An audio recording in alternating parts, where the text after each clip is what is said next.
Hi, I'm Michael, 41, and 2 months ago I handed my cousin, Leo, the keys to a brand new, fully kitted-out photography studio worth about $65,000. It wasn't an investment. It was pure, unadulterated family support. Leo, 25, had been trying to make it as a fine art photographer for years, but he was perpetually broke, shooting out of his cramped living room, and constantly on the verge of giving up. I came into a nice windfall recently, nothing crazy, but enough to make a difference, and I wanted to use it to launch someone I cared about. The studio was perfect: renovated loft space, custom lighting grid, top-of-the-line digital medium format camera, the works. Leo was ecstatic. He cried, hugged me, and swore I was saving his career, calling me his patron saint.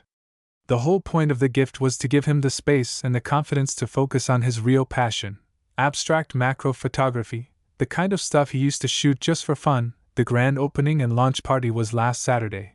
I was bursting with pride, circulating among the guests, local artists, gallery owners, and our large, messy extended family. I was just accepting a huge, backslapping compliment from my Uncle Frank when Leo took the stage with a microphone. He started his speech, thanking everyone, and it was genuinely touching until he got to me. He paused, looked directly at me with a smirk that felt entirely too knowing, and said, "And of course, a huge, massive thank you to my cousin Michael. None of this would be possible without his incredibly generous philanthropy." He emphasized the last word with a condescending sneer, like I was some naive, check-writing fool. "Michael is an investor, primarily in the tech sector," Leo continued, his voice dripping with faux pity. "And while his vision is certainly commercial," he air-quoted the word aggressively, "he does not, shall we say, share the same artistic depth. In fact," he leaned into the mic, and the whole room went quiet. I should share a funny story. When Michael first saw my series on the textures of rust, he asked me, and I quote, "Why don't you just make prints of expensive cars? People like expensive cars." The entire room erupted in a laughter that felt sharp and directed. Leo stood there, basking in the superior glow of his artistic genius, having successfully turned my genuine, expensive act of kindness into a punchline about my lack of taste. The laughter didn't feel funny. It felt like I'd been sucker-punched by my own generosity. It was the specific, calculated nature of the insult that hit the hardest. He didn't just mock me. He used the one thing I was truly trying to support, his art, to establish his intellectual and creative superiority over the commercial investor who had just paid his rent for the next 5 years.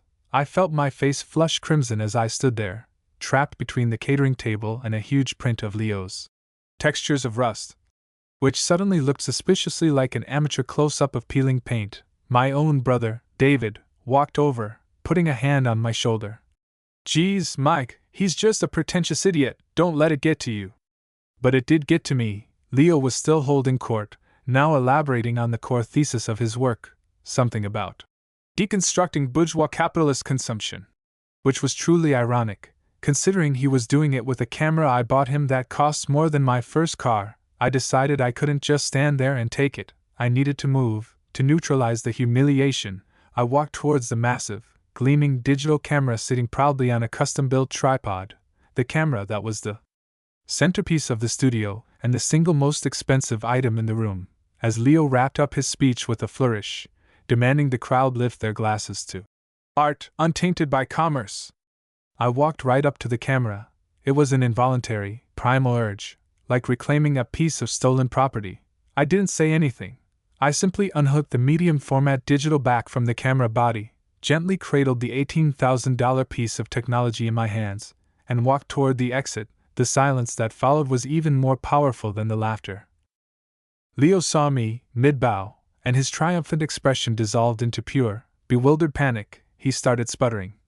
"Michael? What are you doing?" That's the camera back." Leo's panic stuttering was the soundtrack to my moment of clarity. I paused right by the door, the expensive digital camera back cradled carefully, making sure everyone saw the small, crucial piece of technology that rendered his entire studio equipment useless. I turned slowly, making eye contact with every single person who had laughed at his little joke, and finally, I focused on Leo, who was now stumbling off the makeshift stage. "You're right, Leo," I said, my voice echoing in the sudden, sharp silence. My vision is strictly commercial, and in the commercial world, when you accept a massive investment, you don't publicly mock the investor who made your entire operation possible.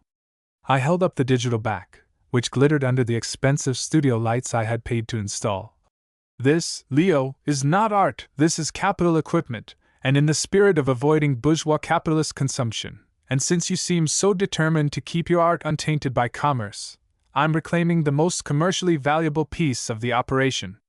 Leo rushed forward, his face a sickening mix of rage and desperation. That's theft, Michael! That's my equipment! He pointed wildly at the camera body, which was now just an expensive, useless shell. It was a gift! You gave it to me! I gave you a studio!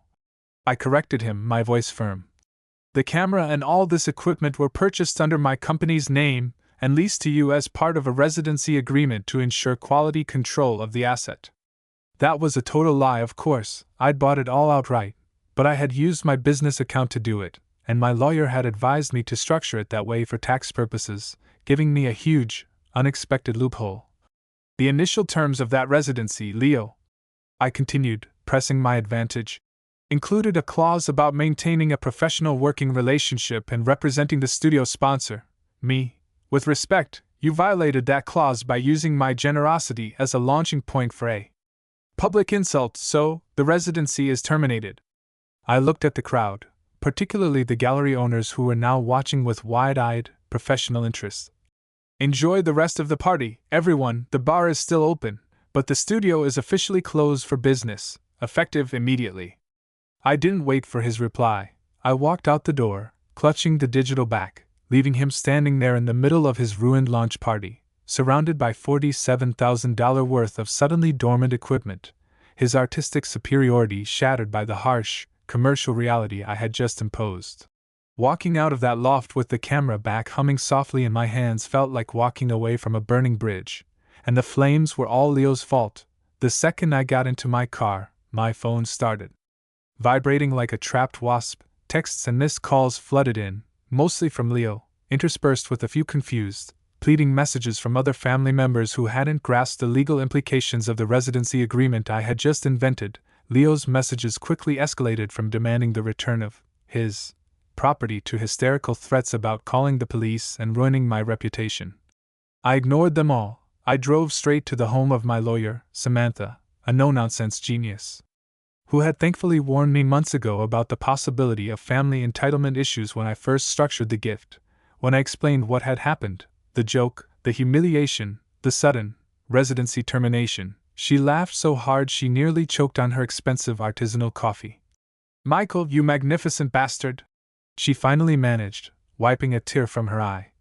That tax structure saved your butt. We have receipts showing the equipment was purchased by your holding company. We can make a compelling case that the equipment was a loan for a commercial endeavor that you terminated due to breach of conduct. She immediately fired off a cease and desist letter, citing the breach of professional conduct, and demanding the surrender of the studio premises and all remaining loaned equipment within 48 hours. The legal maneuver wasn't just about the equipment, it was about the space. I wasn't just taking back a camera, I was repossessing his entire artistic identity, the very foundation of his superiority complex. The loft, that beautiful, custom-built space, was now legally a commercial asset I was reclaiming. This wasn't about revenge. It was about ensuring that his public mockery had a private, devastating cost.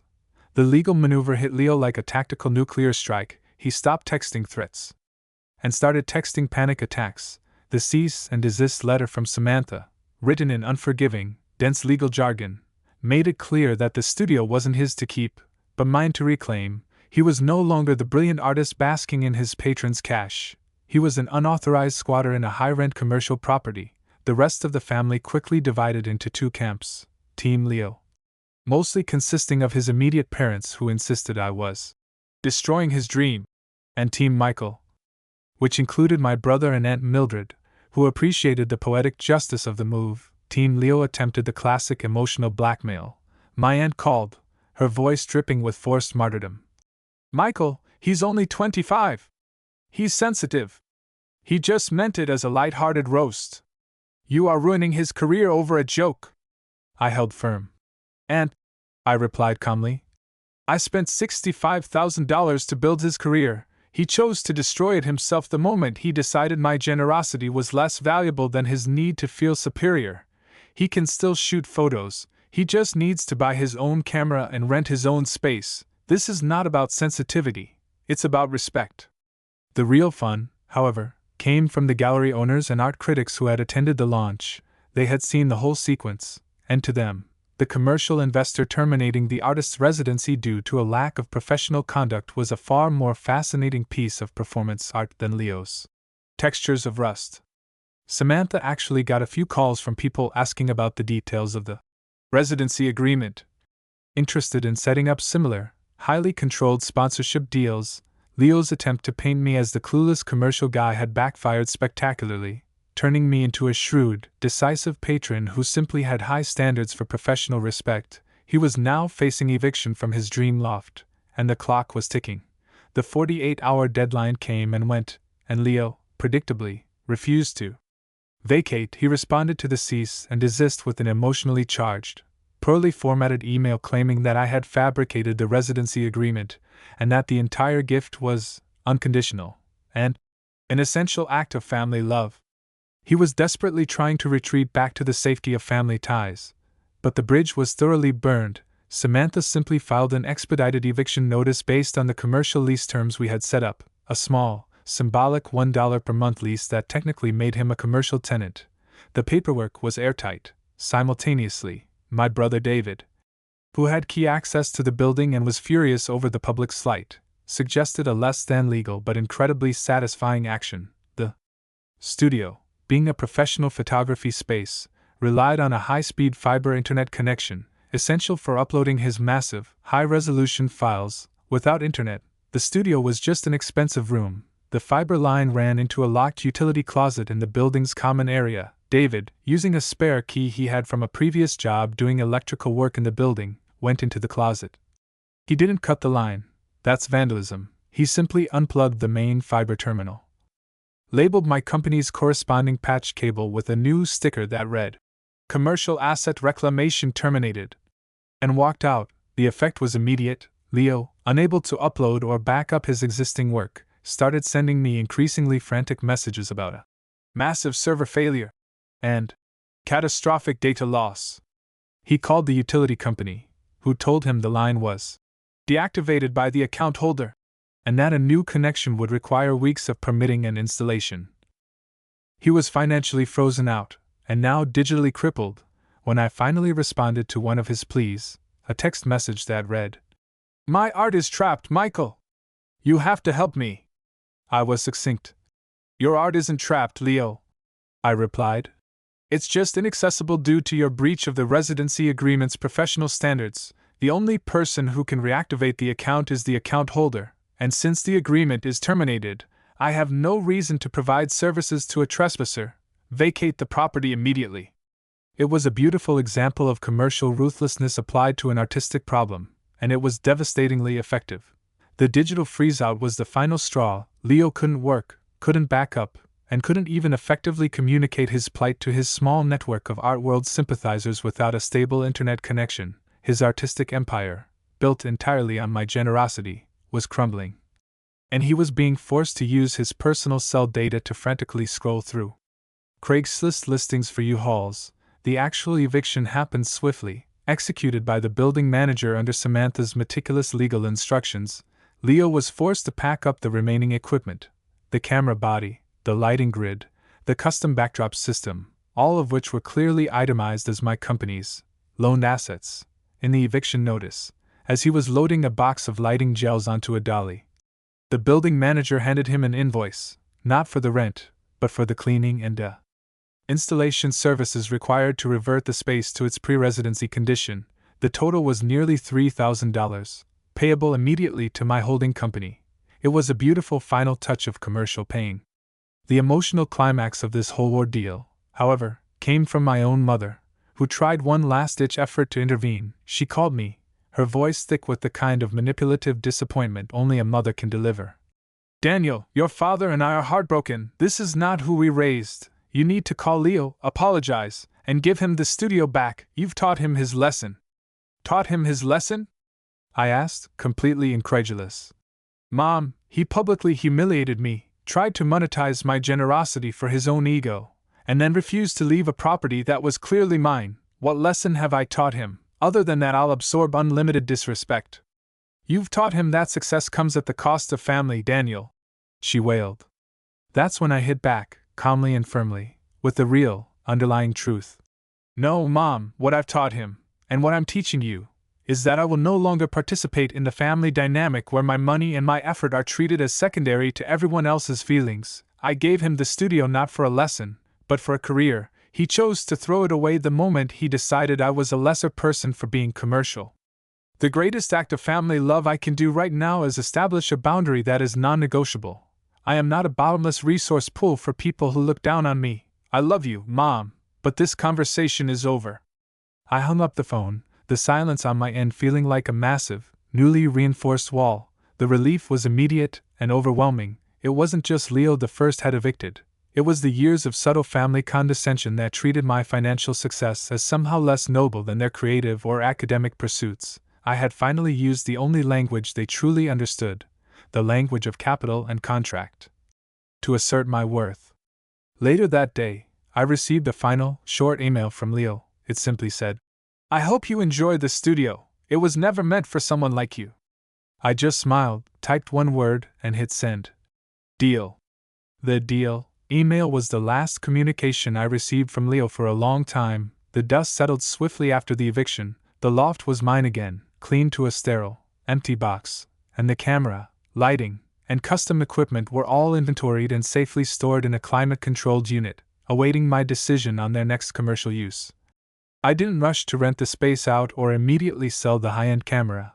I let the loft sit empty for a few weeks, savoring the profound silence and the feeling of complete, unburdened control over an asset I had rightfully financed. It wasn't about the rent money or the quick resale value. It was entirely about the principle, the satisfaction of having cleanly severed a relationship based on entitlement and condescension. That empty loft was a monument to the boundaries I had finally enforced. Every time I drove past a building, I felt a deep sense of psychological victory. The waiting period was crucial. It ensured that every person involved, especially those in my extended family, understood that this reclamation was final, unhurried, and legally sound.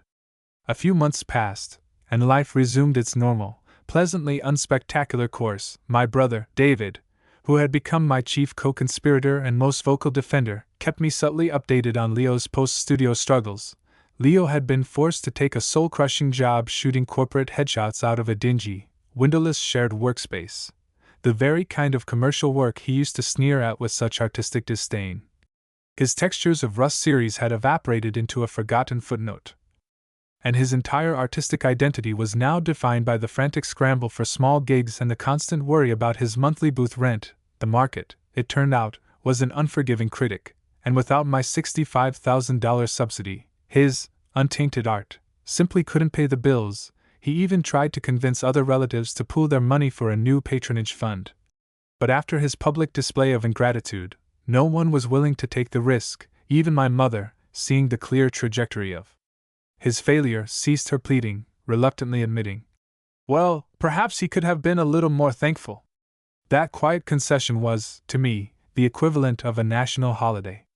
The final, unexpected piece of resolution came when I decided what to do with the reclaimed loft. I had no use for a photography studio myself, but I wanted the space to go to someone who actually understood the foundational value of professionalism and gratitude, the things Leo lacked. I contacted a local arts foundation that ran highly successful mentorship programs for low-income high school students interested in creative fields. I didn't donate the studio. Instead, I offered them a highly structured, one-year commercial lease for the space, charging them only a symbolic $100 a month. The contract, meticulously drafted by Samantha, included an explicit written condition that the students must treat the equipment and the space with the utmost professionalism, providing monthly reports and maintaining an immaculate commercial-grade environment. I wasn't just funding art. I was establishing a clear, teachable protocol. I didn't want any romanticized starving artist narratives. I Wanted to teach them the commercial realities of running a successful creative business where respect for resources and patronage was paramount. I showed up on the first day to meet the cohort of new student residents.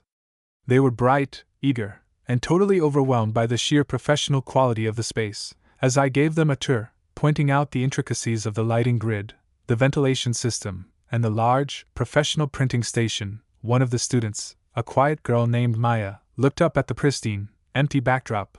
Her expression was not one of entitlement, but of genuine awe. A stark contrast to Leo's sneering superiority.